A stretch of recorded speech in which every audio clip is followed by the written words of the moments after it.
जय हिंद दोस्तों, कैसे हैं आप सब। मैं उम्मीद करता हूँ कि बहुत अच्छे होंगे। दोस्तों, मेरा नाम विवेक पासवान है और आप लोग के बीच फिर एक नई वीडियो के साथ। दोस्तों, आज का जो वीडियो है किसी टॉपिक पे नहीं है, सिर्फ एक आदमी को दो शब्द कहने का है। एक आदमी को सिर्फ, उस व्यक्ति का नाम नहीं लूँगा। वो व्यक्ति पिछले 10 दिन से हमसे बहस कर रहे हैं। तर्क नहीं कहूँगा क्योंकि तार्किक शब्द बहस से बहुत दूर है। तर्क का एक अलग चेहरा होता है,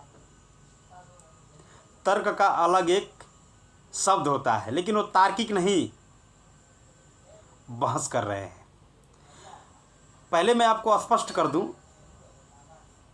कि 2-4 शब्द ऐसे हैं वो कई दिनों से हमें ये बार बार कह के परेशान कर रहे हैं और बहस कर रहे हैं। तर्क नहीं कहूँगा, तर्क नहीं कहूँगा, मैं बहस ही कहूँगा, क्योंकि बहस कर रहे हैं। पहली बात, वो पिछड़े वर्ग से आते हैं और अपने आप को वो बोलते हैं कि मैं सनातनी हिंदू हूँ। मैं भी सनातनी हिंदू, इसमें कोई जाहिर और कोई इसमें कहने की बात नहीं है। हम पूजा करते हैं राहु बाबा की, राहु केतु की पूजा करते हैं, चौरमल का पूजा करते हैं, लखन पासी को पूजा करते हैं। तो बात ये, हम तो तलवारों पे चलने वाले लोग हैं। तलवार आप नाम के होंगे, जो है हमारा तो ऐसा धर्म है और ऐसी जाति से मैं बिलोंग करता हूँ कि तलवारों की सीढ़ी बना करके बांस पे चढ़ा जाता है, आग में चलने वाला। अब हमें मत सिखाइए महोदय, हमें मत सिखाइए धर्म के बारे में, ठीक है। उनका कहने का मतलब सिर्फ ये है, वो हमसे बहस सिर्फ ये कर रहे हैं। वो कह रहे हैं कि संविधान कहीं कहीं ठीक है, कहीं कहीं गलत है। तो मैं बता देता हूँ, कहीं कहीं नहीं, संविधान ठीक है और बहुत ठीक है। उनका कहने का मतलब ये है, वो अपने आप को शूद्र नहीं मानते हैं। मैं यही बार बार उनसे कह रहा हूँ कि वो अपने आप को शूद्र नहीं मान रहे हैं। तो मैं सिर्फ इतना ही बात उनसे बोल दिया हूँ कि अगर आप शूद्र अपने आप को नहीं मान रहे हैं तो आप हिंदू धर्म में हो ही नहीं। तो बोल रहे ये आप कौन सी ऐसी बातें कर रहे हो जो मैं हिंदू धर्म में नहीं हूँ, मैं सनातनी हिंदू हूँ, मैं हिंदू हूँ। बार बार ये हिंदू और सनातनी चिल्ला रहे हैं। तो मैं ये स्पष्ट उनको कह देना चाह रहा हूँ और कह रहा हूँ कि अगर आप हिंदू हो तो इस 4 वर्ण व्यवस्था में बताओ कि आपका कौन सी जाति है। आप ब्राह्मण तो हो नहीं, क्षत्रिय तो हो नहीं, वैश्य और बनिया तो हो नहीं। तो अगर आप पिछड़ी जाति में अगर आते हैं, ओबीसी में अगर आते हैं, तो आप शूद्र अपने आप को मानने के लिए तैयार क्यों नहीं है भाई। तो बोल रहे हम शूद्र नहीं हैं।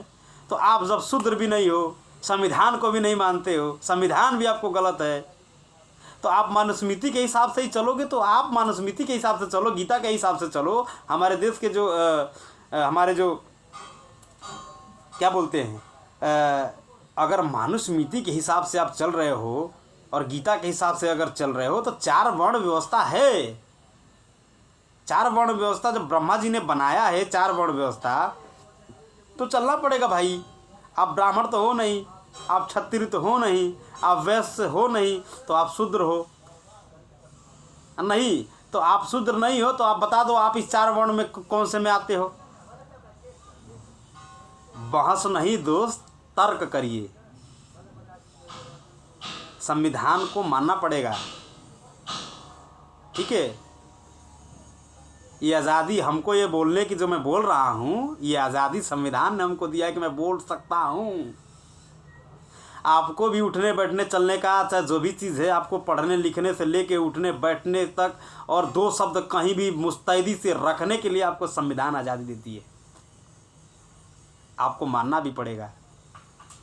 आप संविधान नहीं मानेंगे तो मत जाइए कोर्ट, मत बनवाइए कोई पेपर आपका, वो अलग चीज़ है। लेकिन आप इसलिए आपको मानना पड़ेगा क्योंकि अगर 4 इस वर्ण व्यवस्था के अंदर अगर 4 के अंदर आप हैं तो कभी भी मनुस्मृति आपको पिछड़ा नहीं बताती है, आपको कभी भी जो है कि पिछड़ा वर्ग नहीं बताएगी, कभी भी आपको ओबीसी नहीं बताएगी, आपको शूद्र ही बताएगी। क्योंकि आप पहले ही 3 वर्ण व्यवस्था में 3 से कट लिए हैं, क्षत्रिय है नहीं, जो है कि ब्राह्मण है नहीं। आपको अगर समझ में आ गया होगा तो ठीक है, मैं यही बात आपको समझा रहा हूँ। अगर नहीं आपको समझ में आएगा तो हम आपसे अब बहस नहीं कर सकते। तर्क करना है तो तर्क करिए, बहस मुझे आता नहीं है करने।